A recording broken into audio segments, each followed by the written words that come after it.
62ാമത് school കലാമാമാങ്കത്തിന് അരങ്ങുണരുമ്പോൾ ഈ കലോത്സവത്തിന് പ്രത്യേകതകൾ ഏറെയാണ്.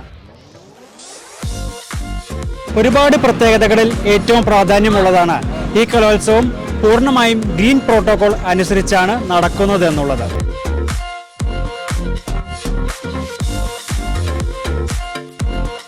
ഞാനിപ്പോൾ ഉള്ളത് ഇൻസ്റ്റിറ്റ്യൂട്ട് ഓഫ് ഫാഷൻ ടെക്നോളജി കേരളയിലെ വിദ്യാർത്ഥികൾ സംഘടിപ്പിക്കുന്ന ഒരു സ്റ്റോളിന് മുൻപിലാണ്. ഈ സ്റ്റോളിന് ചില പ്രത്യേകതകളുണ്ട്. ആ വിശേഷങ്ങളിലേക്കാണ് ഇനി.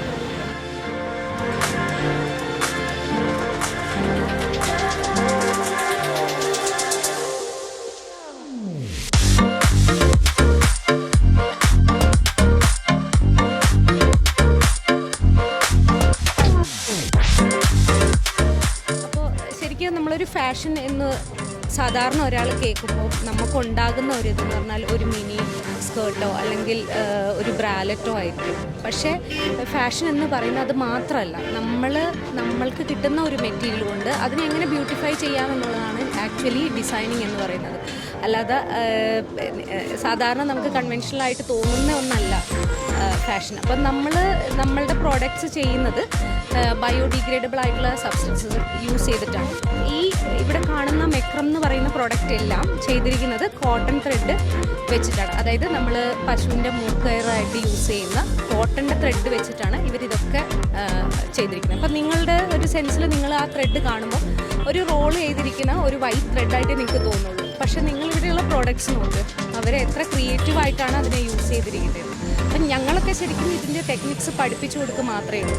ഇവരാണ് ഡിസൈനേഴ്സ്. ഇവരതിനെ സ്കെച്ച് ചെയ്ത് ഇങ്ങനെ ഒരു പ്രൊഡക്റ്റാക്കി മാറ്റുകയാണ് ചെയ്യുന്നത്. അപ്പോൾ ആ ഒരു കോൺസെപ്റ്റിലാണ് നമ്മളെല്ലാം പഠിപ്പിക്കുന്നത്. പിന്നെ മോസ്റ്റ്ലി പ്രോഡക്ട്സ് ഞങ്ങളുടെ ഇൻസ്റ്റിറ്റ്യൂട്ടിൽ ചെയ്യുന്ന മോസ്റ്റ് പ്രോഡക്ട്സും 90% ബയോഡിഗ്രേഡബിൾ പ്രോഡക്റ്റ്സ് ആയിരിക്കും. കാരണം ഞങ്ങൾ വിശ്വസിക്കുന്ന സസ്റ്റൈനബിലിറ്റിയിലാണ്. സോ അതാണ് നമ്മൾ പ്രൊഡക്റ്റായിട്ട് മാനുഫാക്ചർ ചെയ്യുന്നത്. പിന്നെ ആക്ച്വലി നമ്മളിവിടെ മോസ്റ്റ്ലി യൂസ് ചെയ്തേക്കുന്ന എല്ലാ സസ്റ്റൈനബിൾ ആയിട്ടുള്ള പ്രോഡക്റ്റുകളാണ്. നമ്മുടെ പശുവില്ലേ, അതിന് മൂക്കയറായിട്ട് യൂസ് ചെയ്തേക്കുന്ന ഒരു ത്രെഡാണ്, ഈ കോട്ടൺ ത്രെഡാണ്. അത് വെച്ചിട്ടാണ് നമ്മൾ മെക്രൈൻ പ്രോഡക്ട്സുകൾ യൂസ് ചെയ്തേക്കുന്നത്. നേരെ അടുത്ത് വരുന്നത് ഷോറ എന്ന് പറയുന്ന ഒരു വർക്കാണ്. നമ്മുടെ വെസ്റ്റ് ബംഗാളിൽ അവരുടെ ഒരു ട്രഡീഷണൽ വർക്കാണ് ഷോറ എന്ന് പറയുന്നത്. അത് നമ്മളുടെ നോർമൽ സെറാമിക് ചട്ടിയുണ്ട്, പോട്ടുണ്ട്. അപ്പോൾ അതിനകത്ത് അത് നന്നായിട്ട് പോളിഷ് ചെയ്ത് അതിൽ നമ്മൾ ഡിസൈൻ ചെയ്ത് ചെയ്യുന്ന ഒരു വർക്കാണ് ഷോറ. പിന്നെ സ്ട്രിങ് ആർട്ട് ഉണ്ട്. അവിടെയെല്ലാം സ്ട്രിങ് ആർട്ടും കാര്യങ്ങളും എല്ലാം നമ്മൾ എക്സിബിറ്റ് ചെയ്തിട്ടുണ്ട്. സ്ട്രിങ് ആർട്ട്, അതുപോലെ നെയിൽ ആർട്ട്, അങ്ങനെയുള്ള കാര്യങ്ങളെല്ലാം ഇവിടെ ഇപ്പോൾ എക്സിബിറ്റ് ചെയ്തിരിക്കുന്നത്. ആർട്ട് ആൻഡ് ഫാഷൻ ഇവയെ പറ്റിയുള്ള കാഴ്ചപ്പാടുകൾ മാറ്റിമറിക്കുകയാണ് ഈ ഒരു സ്റ്റോളിലൂടെ ഈ വിദ്യാർത്ഥികൾ. അതും ഗ്രീൻ പ്രോട്ടോകോൾ പ്രഖ്യാപിച്ചിട്ടുള്ള ഈ കലോത്സവത്തിൽ വെച്ച്. കലോത്സവ വേദിയിൽ നിന്നും ക്യാമറമാൻ വിനോദ് സോമനോടൊപ്പം വെങ്കടേശ്വരൻ, കൈരളി ന്യൂസ്.